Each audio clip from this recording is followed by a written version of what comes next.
Hello everyone. So guys, one word substitution. और जो story telling है वो आपको रात को 9 बजे वीडियो मिल जाएगा गाइज, एकदम हर रोज रात को 9 बजे। चलिए वन वर्ड को देखते हैं। यहाँ ये एपिसोड 8 है आपका। जैसे ही एपिसोड 10 होगा मैं एक फुल 1 से लेकर 10 तक का वीडियो बना दूंगा। तो गाइज जो पहला वर्ड है इसे हम कहते हैं इनडीफैटिगेबल। इनडीफैटिगेबल एक एडजेक्टिव है गाइस। इसका मतलब होता है कि ऐसा व्यक्ति जो कभी न थके, यानी कि कभी न थकने वाला। यानी कि अगर अंग्रेजों के हिसाब से देखें तो नेवर गिविंग अप और getting tired of doing something. आप कोई काम करते हो और आप कभी थकते नहीं, कभी आप गिव अप नहीं करते। यानी कि आप एक ऐसे व्यक्ति हैं जिसको हम कह सकते हैं इनडीफैटिगेबल। यार बंदा इनडीफैटिगेबल है, निरंतर काम करने वाला, अथक या हार न मानने वाला, एकदम ऊर्जावान व्यक्ति है। यार ये बंदा कमाल का है। आपके घर में आपका बच्चा हो सकता है आपका बच्चा कभी थकता ना हो, ऐसा लगता है यार कितनी एनर्जी इसके अंदर। यानी कि बच्चा कैसा है? इनडीफैटिगेबल बच्चा है। एडजेक्टिव है तो आप कह सकते हैं कि he is indefatigable, I am indefatigable, my child is indefatigable, या I have an indefatigable child. तो ये आपके समझ में आ गया, इनडीफैटिगेबल। क्लियर है? अगला देखते हैं गाइस। चलिए, और आप इसको बस रोज अगर इस वीडियो को आप देखेंगे सुनेंगे तो आपको याद तो हो ही जाना है।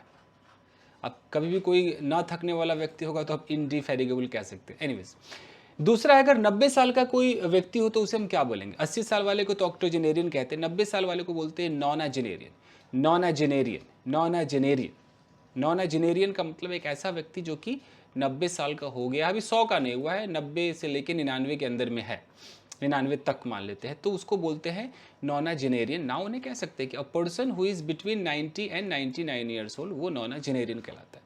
जैसे I saw a nonagenarian having a brisk walk in the park. आपने पार्क में एक 90 साल के बुजुर्ग को तेज तेज ऐसे चलते हुए देखा, तो नॉनाजेनेरियन। वन वर्ड का ये फायदा है कि आपको बहुत लंबा सेंटेंस बोलने की जगह एक वर्ड से काम चल जाएगा। आप ये अगर बोलेंगे कि yesterday I saw an old man who was 90 years old या who seemed to be 90 years old, ये कहने से अच्छा है कि yesterday I saw a nonagenarian guy। खाली नॉनाजेनेरियन गाय कहने की भी जरूरत नहीं, आई सॉ अ नॉनाजेनेरियन क्योंकि नाउन है तो उसमें वो गाय वैसा आ गया, बंदा आ गया अपने आप। चलिए, अगला जो वर्ड इसे हम कहते हैं पैसिफिस्ट। पैसिफिस्ट वो लोग होते हैं जो लड़ाई झगड़ा नहीं चाहते, शांतिवादी होते हैं। जैसे कि a pacifist is someone who believes, जो मानता है दैट वायलेंस इज रॉन्ग, यानी कि जो हिंसा है वो गलत है, and refuses to take part in wars, और किसी भी लड़ाई झगड़ा युद्ध में वो हिस्सा नहीं लेता है। ऐसे व्यक्ति को हम क्या बोलते हैं? पैसिफिस्ट कहते हैं। एडजेक्टिव है तो कह सकते हैं, जैसे कि यहाँ है कि since he is a pacifist. Adjective है तो यहाँ पर ए लगाने, अगर ए लगाएंगे तो यहाँ पर्सन बोलना पड़ेगा कि since he is a pacifist person he can not think of a war. वो किसी लड़ाई के बारे में नहीं सोच सकता है। क्यों? क्योंकि वो शांतिवादी है। ठीक है, he has a pacifist thought, ये भी कह सकते हैं कि शांतिवादी सोच है उसकी। तो ये समझ में आ गया पैसिफिस्ट। चलिए, अगला जो है इसे हम कहते हैं फसी। फसी बोलिए, या फेस्टिडियस भी एक अच्छा वर्ड है, फेस्टिडियस। इसका मतलब क्या होता है? एडजेक्टिव है। इसका मतलब होता है कि यूज्ड अबाउट पीपल, लोगों के लिए हम यूज़ कर सकते हैं, giving too much attention to small details and therefore difficult to please. मान लीजिए कि आपने खाना बनाया, अब रोटी पे नहीं, ये रोटी मज़ेदार नहीं है, ये गोल नहीं है, इसमें वो बात नहीं है, सब्जी में वो बात नहीं है। किसी ने रूम साफ़ किया, नहीं कमरा सही से साफ़ नहीं हुआ, यहाँ मिट्टी है, यहाँ गंदगी है। इतनी डिटेलिंग पर जो जाए, मतलब वो जल्दी सेटिस्फाइड ना हो, बहुत डिटेलिंग पर जाए, ऐसे लोगों को हम फसी कहते हैं या फेस्टिडियस कहते हैं। तो ही इज़ वेरी फसी अबाउट फूड, यानी कि यार वो उसको तुम जा रहे हो खाना सर्व करने, भैया बड़ा फसी है वो, वट लगा देगा, बाल की खाल निकालता है।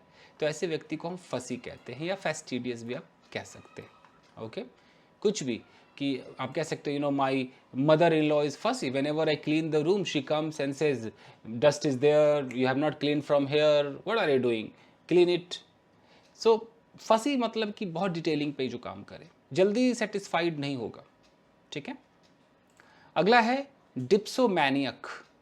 एक ऐसा व्यक्ति जिसको शराब की लत लगी हुई है, एकदम शराब का वो लती व्यक्ति है, शराब के बगैर वो रह नहीं सकता है, उसको हम बोलते हैं कि यार ये बंदा डिप्सोमैनियक हो गया, यानी कि उसको एक बीमारी है डिप्सोमैनिया। डिप्सोमैनिया का मतलब है कि शराब की लत, उसकी लत की बीमारी है, इसको डिप्सोमैनिया है। और जिस व्यक्ति को डिप्सोमैनिया है वो क्या है, डिप्सोमैनियक है।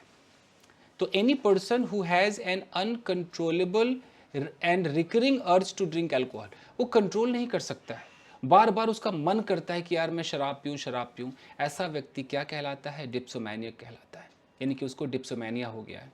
My uncle used to be a dipsomaniac, मेरे अंकल डिप्सोमैनियक हुआ करते थे। अगर हम किसी को बोल रहे हैं कि मेरा फ्रेंड तो यार शराब का लती है, यानी कि रह नहीं सकता है, तो माई फ्रेंड इज अ डिप्सोमैनियक और he is suffering from dipsomania.